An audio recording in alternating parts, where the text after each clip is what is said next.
5ই August পরবর্তী যে বাংলাদেশ আমরা সাম্য, তারপর হচ্ছে যে শ্রদ্ধা, পারস্পরিক সম্মান, যে জিনিসগুলোকে এস্টাবলিশ করার জন্য সবাই কথা বলছি, তার বহিঃপ্রকাশ ডাকসুর ভিপি সাদিক কায়েমের এই বক্তব্যে আদৌ কি উঠে এসেছে?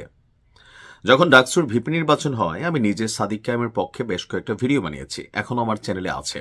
আমার কাছে মনে হয়েছিল সাদিক কায়েমের ওই সময়ের যে কথাবার্তা ভিপি হওয়ার আগে আর এখনের যে কথাবার্তা, এই কথাবার্তাগুলোতে অনেক তারতম্যের আমরা পরিবর্তন দেখছি। হতে পারে ক্ষমতায় যাবার আগে সবাই মিষ্টি কথা বলেন। জনাব সাদিক কায়েম যেই ভাষাটা ব্যবহার করেছেন, এই ভাষা যদি জামাতের আমিরকে নিয়ে বিএনপির কোনো নেতাকর্মী এমন একটা বক্তব্য দেয়, তাহলে কি সেটা শুনতে সাদিক কায়েমের কাছে বা জামাতের যারা নেতাকর্মী আছেন তাদের কাছে ভালো লাগবে? দেখেন, রাজনীতিতে ক্ষমতায় যেতে হবে, কিন্তু ক্ষমতায় যাওয়ার জন্য যে ভাষা প্রয়োগ আজকাল আমরা এনসিপির নেতাকর্মীদের, তারপর জামাতের নেতাকর্মীদের, কিছু কিছু জায়গায় বিএনপির নেতাকর্মীদের দেখছি, কোনোটাই আসলে কাম্য না। গতকালকে সিলেট নগরের চৌহাট্টা এলাকায় জুলাই জাতীয় সনদ বাস্তবায়ন গণভোট যেটা চলছে বা হবে, এর পক্ষে আপনার আয়োজিত গণজমায়েতে তিনি এসব কথা বলেন। আর এই প্রোগ্রামটাতে তিনি যে বক্তব্যটা দিয়েছেন যে আপনারা কি সেই হাসিনা হতে চান, তাহলে বলে দিন।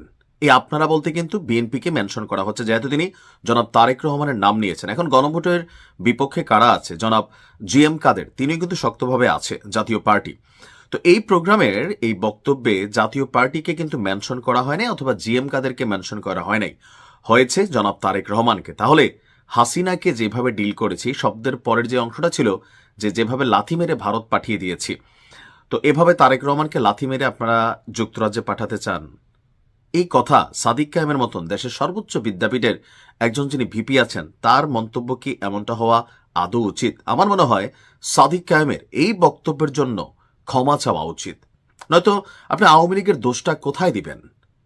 বাস্তবতা তো এইটাই যে আপনি আওয়ামী লীগে তো এমন ভাষাকে ব্যবহার করে আসলে বিএনপিকে আক্রমণ করে নাই, বা যতটুকু বলছে যে বেগম খালেদা জিয়াকে জেল খাটানো হবে, তারেক রহমানকে বলছে আরে বেটা দেশে আয়, এই ধরনের ডায়লগ ছিল। কিন্তু এভাবে প্রকাশ্যে এত বড়ভাবে বা এরকমভাবে সোশ্যাল মিডিয়া প্ল্যাটফর্মে এমন বক্তব্য কিন্তু আসলে দেয় নাই। এখন ডাকসুর বিপির বক্তব্য যেটা, যে না মানে হচ্ছে ভারতের দালালি করা। তো ভারতের দালালি তো এখন সবাই করছে, কারা করছে না? আপনি দেখেন জামাত ইসলামের যে শরিয়া ভিত্তিক আইন, সেটাও তো করছে না। কেন? ভারত বাংলাদেশের শরিয়া ভিত্তিক আইন চায় না, যুক্তরাষ্ট্র বাংলাদেশের শরিয়া ভিত্তিক আইন চায় না। তো জামাত ইসলাম যেহেতু ইসলামের রাজনীতি করবে, ইসলামের প্রথম যেটা সূত্র সেটা হচ্ছে শরিয়া আইনকে এস্টাবলিশ করতে হবে। কিন্তু আমি সবসময় বলি, বাংলাদেশে শরিয়া আইন এস্টাবলিশ করা এত সোজা না, বা এটা বাংলাদেশের জনগণের মধ্যে একাংশ যারা বলতেছেন, তারাও কিন্তু শরিয়া আইন বাস্তবায়ন হইলে আসলে নিজেরা সুখকর ফিল করবেন না। যে বিয়ে শাদিতে ডান্স ডোন্স, এগুলা অনেক কিছুই এখানে ঝামেলার কারণ হবে। সো শরিয়া আইন আসলে বাস্তবায়ন করতে গেলে অনেক বাধা বিপত্তি আছে। কিন্তু যখন আমরা দেখি যে নানান দেশের কূটনীতিকদের সাথে এই বিষয়ে কথা বলা হয়, তখন তো এটা ঝামেলার। দেখেন, আমি কোনো দল মতকে বা কোনো সিস্টেমকে প্রাধান্য দিয়ে আমি এই বক্তব্যগুলো বলছি না বা দিচ্ছি না।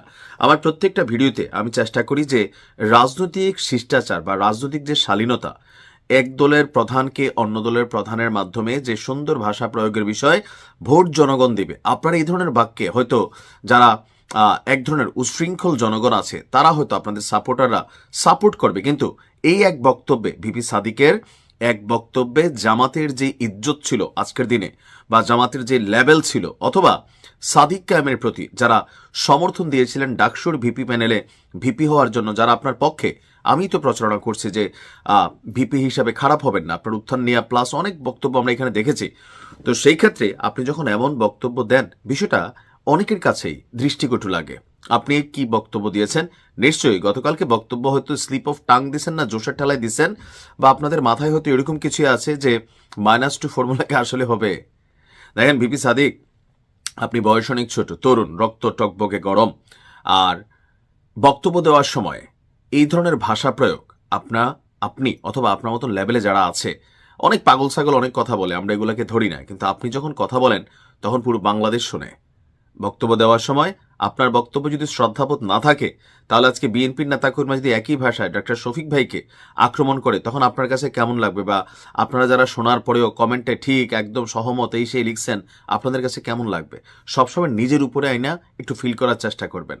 সাদিক কায়েমের উচিত বিষয়টি নিয়ে বিএনপির কাছে, জনাব তারেক রহমানের কাছে ক্ষমা প্রার্থনা করা। কারণ এরকম ডেঞ্জারাস ভাষা প্রয়োগ, এতটা নিন্দনীয় ভাষা প্রয়োগ কোনোভাবেই বাংলাদেশের মানুষ আসলে দেখতে চায় না। ভালো থাকুন।